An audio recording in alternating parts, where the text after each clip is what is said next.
We're here at Q&A, Alfresco Dining.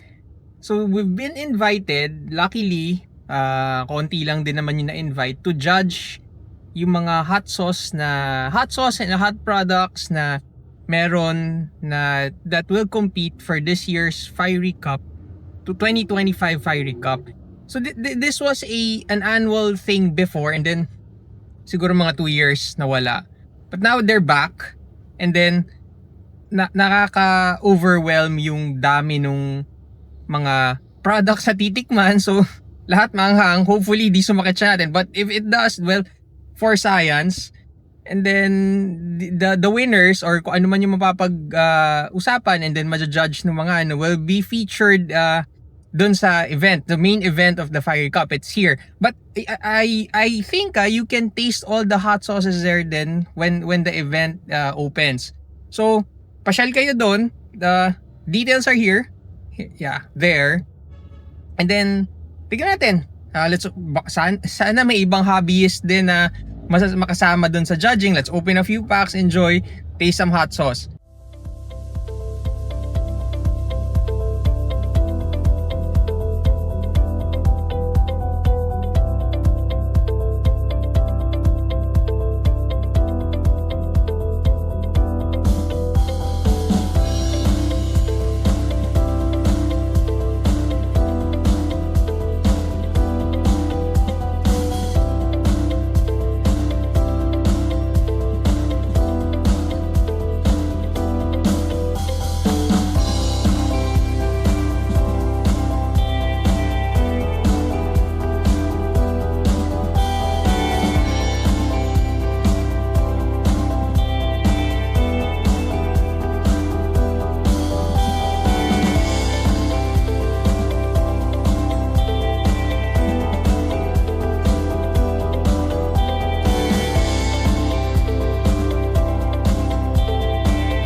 So this is our 7th time doing the Fiery Cup. Okay. Paano ba? Guidelines na namin tayo siguro para mabilis na. So, iba't ibang categories to. There is 31 categories ba? 31 or 32 categories, I think. There are 4 main categories. The first main category is the hot sauce category. That is the A category. Those are the ones so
Okay, so done na yung event. A couple of things. First, after mo i-taste lahat ng mga hot sauce or lahat ng hot items and everything else, brain fog ka na. Since sobrang anghang, pero it was a great experience. Pero sobrang anghang, wala ka na maisip na iba kung hindi. Oh, kailangan mag-power through. Diba? So yun, that's number one. Number two, mag-open nga tayo ng pack dapat doon, but we forgot the pack. We forgot na to bring something that we will open. Good thing is nasa Aurora Ave lang tayo, in Cubao. Which ano ba yung mga malalapit sa Aurora Ave? High Market. And it is just 100 meters away from the restaurant, Q&A Alfresco Dining. By the way, nice. Galing, Fiery Cup. Well organized, everything. Galing. So, going back. So, pumunta na lang ako, naglakad na lang ako ng High Market. Actually, hindi pa ako nakakapunta. And now, at least nakapunta na ako.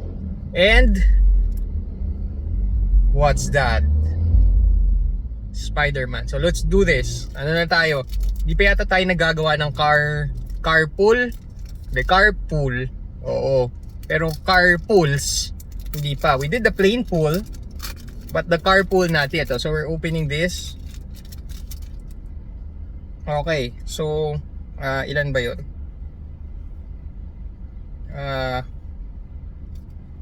Tama yata. Okay. So we're not sure how it's done sa pack nila, pero sige. And that okay. So agara na lumalabas. So sana maganda yung mga yan. People see it.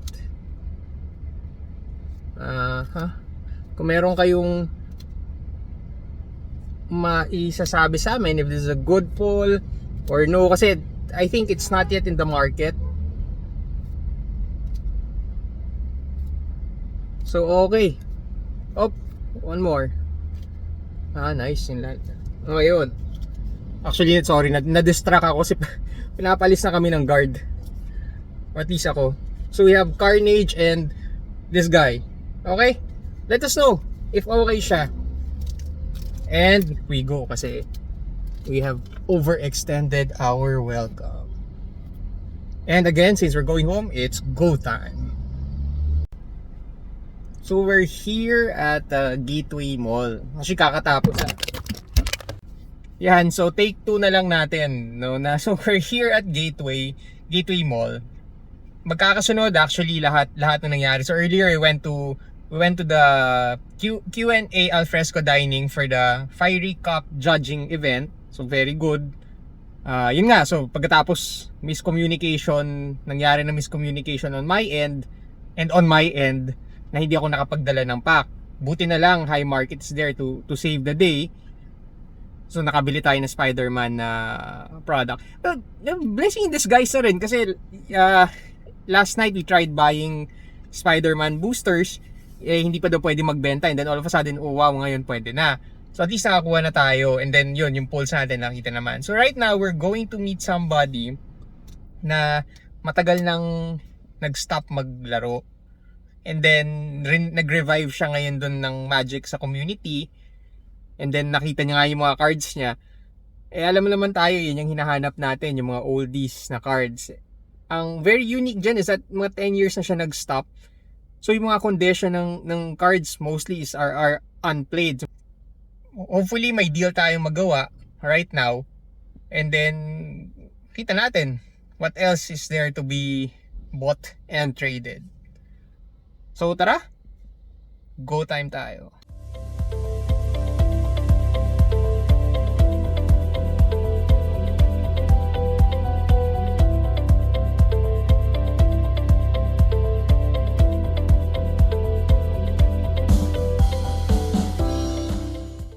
Yan. So lumabas muna tayo ng parking sa gateway kasi kanina ang dilim nung parking tapos malabo rin yung video. So labas muna tayo, so it's I guess better lighting pero gabi na rin. But thankfully umabot tayo sa mga schedules natin. We were trying to hit JNT before they closed kasi may mga ipapadala tayo. So sakto naman lahat, ang galing. May mga sakto sa schedule, may mga ibang surprise na napagkasya natin sa schedule today, and then I mean pleasant surprise or happy accident, however you want to call it, na hindi naman talaga natin pinagplanuhan pero meron din pala tayo nakita. Well, yung pinagplanuhan natin medyo may konting detour, but again, yun ang fun sa hobby natin, no? So first, the one I met in a gateway, si Sir, hindi ko na i-mention yung name niya. Ito yung mga nakuha natin sa kanya. Squandered, maganda yung likod, very clean, no? And then ito yung isang card na sobrang tuwang-tuwa ako. OG Blacker Loto. So may version nito na SLD, yung kay Deadpool yata yun. Pero ito yan, the reason why I got this is because yung Chaos Orb, Chaos Confetti yata, no? So para may pares na sila. Can't afford the real thing, so yes. And then yung next, nakakatuwa kasi parang biglaan lang din na dun din pala si Sir Clark of kilala natin siya as Clark Kingdom. So yun nga ang nakakatawa doon, nung pumunta ako ng Farmers Plaza, hinahanap ko yung shop niya, tapos tanong ako ng tanong, saan ba yung Clark Kingdom? And then eventually, Clark Santos, sorry, I mean, bleep out, Clark Toot. And then, yun, tinuro nila yung shop. Although yes, ang hirap pa rin mahanap, pero yun pala kasi Crazy 8 yung pangalan. So, pag pumunta kayo ng Farmers Plaza, drop by. Nakakatuwa yung shop niya. Very, very Green Hills, year 2000, 1998-2000 siguro. Green Hills V-Mall vibe siya. Na sobrang nostalgic. Syempre, alam niyo naman, ako ganun yung ano ko, no? So, ito yung mga, tanggalin ko na yung tokens. Ito yung mga loot naman natin sa kanya. Again, another unhinged or unglued ba yan? Kung ano man siya. Then, Drain Life na nothing crazy naman. Nothing crazy, but I mean, it's in good condition. Then, revised.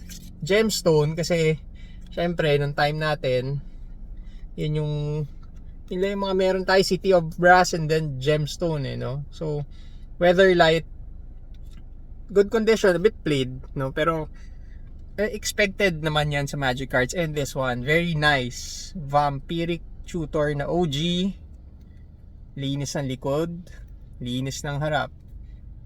This one, it's going in the collection and it's never going out. So, very happy with the turnout. Nakapunta tayo nagawa natin yung hot sauce, Fiery Club. So, we'll link their here so you can visit their event on October.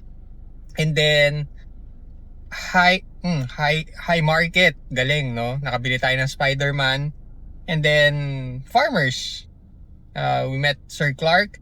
And then our new contact, our new friend who we got the Squandered, and the highlight of the day, Blacker Lotus. So yan, I mean, good weekend. Doon lang naman natin ginagawa yan lahat na pupuntahan and the opportunity to do that. So very thankful for the weekend and thankful din sa inyo for following or at least pinanood nyo the first few seconds kasi kailangan natin yan. We need it for the channel. So just help spread this. Kung nagustuhan nyo, like, follow, and then whatever, share, and then sponsor, and then we're open to that. Kidding aside. Yeah. So, this week naman, work. Kahit yun, gawin natin because it's go time.